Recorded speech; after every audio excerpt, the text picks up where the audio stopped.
the Tower of Babel, the pride of man, and the dispersion of nations. In the days after the great flood, when the earth had been cleansed of its corruption and violence, the sons of Noah multiplied and spread across the lands. From the east they journeyed, and in the plain of Shinar they settled together. There, the unity of mankind was strong, and they spoke one language and shared one tongue. Their hearts were united, and their ambition was great. They said one to another, "Come, let us make bricks and burn them thoroughly." And they had brick for stone, and bitumen for mortars. Then they said, "Come, let us build ourselves a city, and a tower with its top in the heavens. Let us make a name for ourselves, lest we be scattered across the face of the whole earth." So they labored together, building a city whose walls were strong and whose tower reached higher with every passing day. Their tools rang out over the plain, their voices lifted in agreement, and their pride grew with the height of their creation. But the Lord God looked down from heaven upon the city and the tower that the children of man were building. He saw not just their construction, but their hearts, and he beheld the rising of pride, the seed of rebellion once again taking root among the descendants of Noah. For they did not build to honor the Lord, but to exalt themselves, to make their own name great, and to defy the command to fill the earth.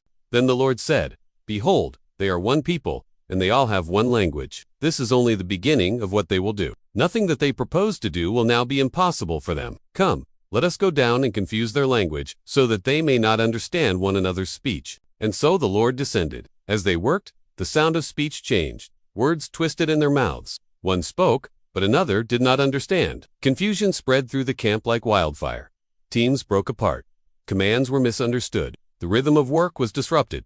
The harmony of unity was shattered. Quarrels erupted, plans faltered, and the great tower stood half-built. From that place, the Lord scattered them across the face of all the earth. The city was left unfinished. The tower, a monument to human ambition, halted by divine intervention. And his name was called Babel, because there the Lord confused the language of all the earth. As families and tribes wandered from Babel, they took with them their new tongues and spread to every corner of the earth. They settled in valleys and upon mountains, by rivers and in deserts, each with their own speech, their own customs, their own path. The world was divided by language, but it was also multiplied in diversity. Yet the lesson of Babel remained, that the pride of man, when it seeks to replace the reverence of God, leads not to greatness, but to division, and that unity without humility brings not strength, but downfall. For the Lord, who fashioned man from the dust, requires that his creation walk in awe and dependence, not arrogance and self. Still, even in the scattering, God's purpose moved forward. From among the scattered nations, he would call one man Abram,